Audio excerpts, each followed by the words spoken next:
So what's up boys? So ito nga pala yung project natin. So quick background lang. So itong kotse na to is Corolla EE111 Livin. So kung mapapansin nyo, 2-door siya. Pero sharing the same chassis number sa local EE111 natin. So itong kotse na to, nakuha natin siya, ano lang siya, bare shell, walang laman. Yung engine bay walang laman, interior wala, pang ilalim wala, mga lines, fuel lines, brake lines, wala siya. So ayan. So ang ginawa natin, kumuha tayo ng isang donor car, which is ito, AE111 local na unit. So 4-door siya.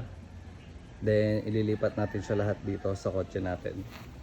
So ang mga nakuha na natin dito is brake lines, fuel lines, tapos lahat ng mga kailangan pa natin, harness.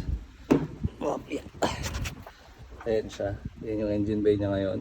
So nakuha natin to, bare na bare, walang kahit ano.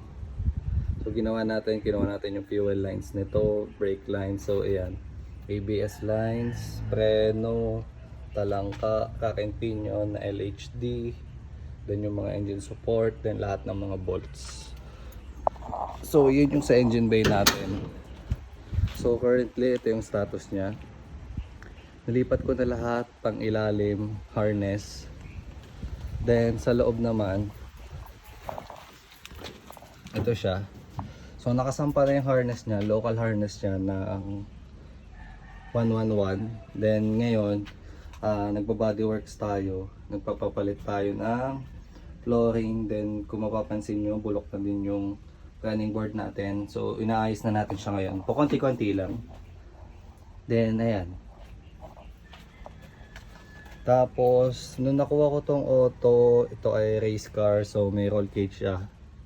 So ngayon, hindi natin siya tatanggalin, iiwan natin siya dyan, i-retain natin. Then itong mga to, napalitan na natin siya, galing siya na sa local.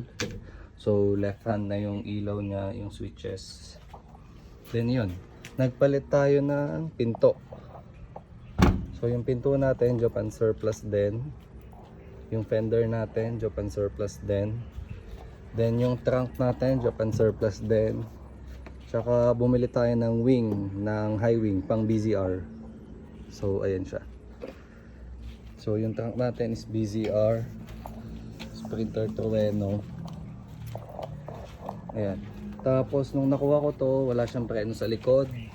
So bumili din tayo ng big disc na pang rear ng AE111 Livin din. Then sa pang ilalim, ayun lang naman, nilipat lang natin yung preno.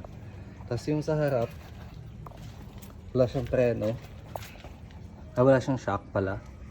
Tapos yung preno niya, hugutin din natin yan, papalitan natin ng big disc. Nakakuha na din tayo, so i-refresh lang natin yung preno, then salpak.